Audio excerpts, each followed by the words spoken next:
ইদানিং নেটে প্রবেশ করলেই কাপড় ব্লগের ছড়াছড়ি দিন দিন এটি বেড়েই চলেছে। এ থেকে পরিত্রাণ পায় কি? দেখুন, আপনারা যারা ভাবিরি লই সামনে আইসা সুন্দর করে ভিডিও বানান, কাপল ব্লগ যেটাকে কয় আর কি, তারপরে শায়েখ আহমদুল্লাহ হুজুর কি বলে মনোযোগ দিয়ে শোনেন, আর তাদের জন্য আপনি ভিডিওটা শেয়ার দেন। যাদের মোবাইলে এগুলো আসে, যে পেজ, যে আইডি, যে আপনার গ্রুপ থেকে আসে, সেগুলো আনফলো করেন, সেগুলো ব্লক করেন, সেগুলো থেকে আপনি বেরিয়ে আসার চেষ্টা করেন। খুব সহজ, প্রয়োজনের মধ্যে সহযোগিতা নিতে পারেন। আর যারা এই ব্লগগুলো তৈরি করছেন, এরা হলো রীতিমতো একটা বলা যেতে পারে শতাব্দীর সবচেয়ে শ্রেষ্ঠ, সবচেয়ে বেশি বড় বেহায়া।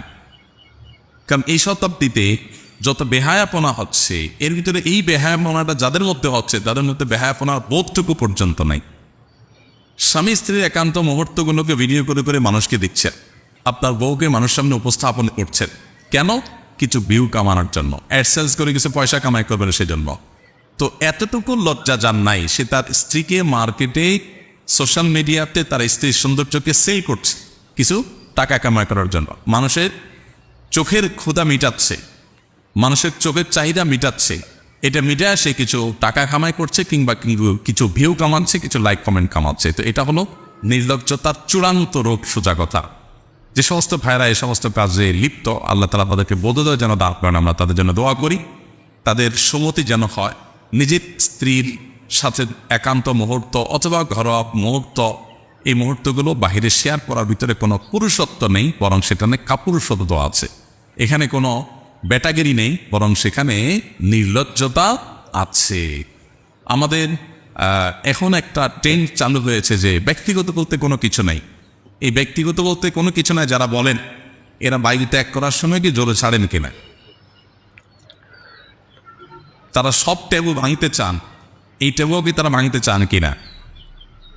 মানুষ আপনার ওয়াশরুম করে নির্জন জায়গা, এরা চাইলে সেখানে ওয়াল তুলে গ্লাস লাগিয়ে দিতে পারে, যাতে চারপাশ থেকে দেখা যায়। কারণ এই যে মানুষ ব্যক্তিগত কিছু কাজ লুকানোর চেষ্টা করে, এই চেষ্টাটা যদি দোষিত হয়, তাহলে ওই ক্ষেত্রে গ্লাস লাগানো উচিত তাদের, তারা অন্তত শুরু করা দরকার। তো বোঝা গেল যে তারাও সব ক্ষেত্রে সব ট্যাবু ভাঙতে চান না।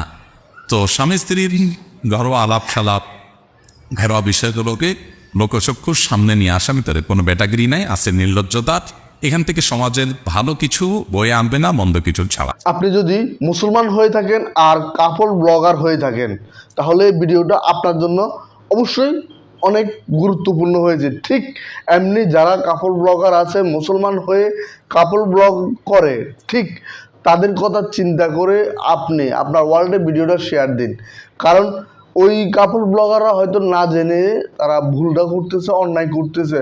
আপনার উসিলায় যদি সে তার ভুলটা বুঝতে পারে, ধরতে পারে, সংশোধন হয়ে যেতে পারে, তাহলে কিন্তু তার কিছু অংশ হলেও সওয়াব আপনি পাবেন। আসুন আমরা নিজ নিজ জায়গা থেকে এভাবে ইসলাম প্রচারে এগিয়ে আসি।